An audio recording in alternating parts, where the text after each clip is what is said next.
Good morning, chickadoes and chickadees. Today is Monday, October 12th, and this is your lesson video.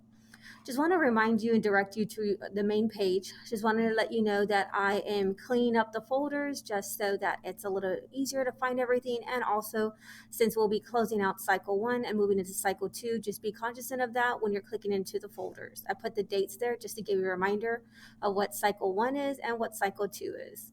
And hypothetically, we are 1/4 done way with the school year. All right, so we are now in week 8. This is the final week of the cycle, and we are towards the tail end of our unit 2. We're still in it. We have an exam and also a portfolio, but I'll cover that in the in case you missed it video. Today's lesson for October 12th, we're focusing on primary sources. We're looking at types of text. Remember, multi-genre, different types of text that a writer can write. And when we're looking at a primary source, we should remember from our history classes that a primary source is a piece written by someone who was actually there in that particular moment. They were the ones who experienced that situation or that event. They may write it in a poetic form, they may write it in a personal narrative like a short story, or they may write it as a nonfiction piece.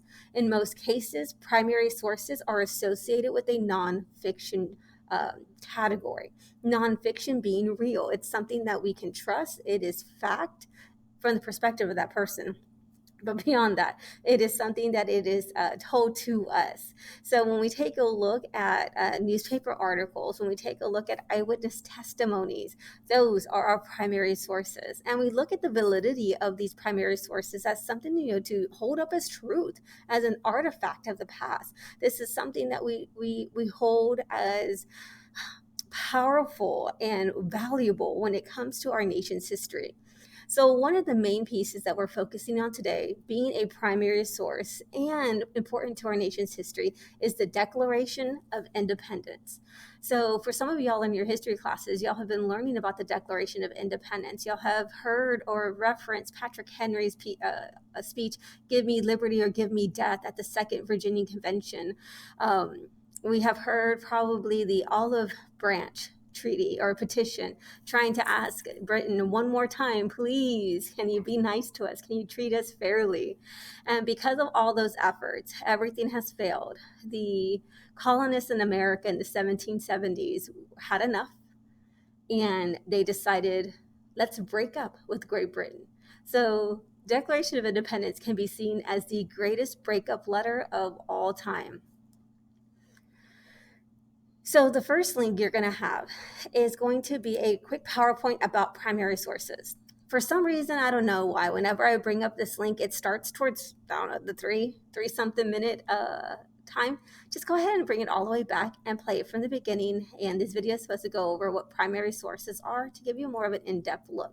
Because again, we're looking at different styles of writing in our multi-genre unit.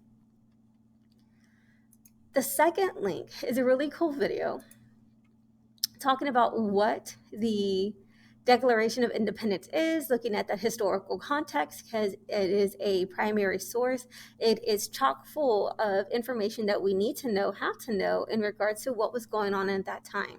We look at it in the sense of historical context. So you'll watch that video. And last but not least, you'll open up the Google Doc that goes over all of the documents. Of all the grievances. This is part of the Declaration of Independence. This is the breakup section. This is why we're breaking up with you. So what I want you to do is go ahead and go through the PowerPoint, watch the historical context video, and then read through the grievances. And we'll get back at it tomorrow. Please don't forget to do your attendance check for today. And if you have any questions, please jump on the Zoom call. I am here till 8th period. And if you need help beyond that, there's always virtual tutoring from 6 to 10 tonight. All right. I love y'all.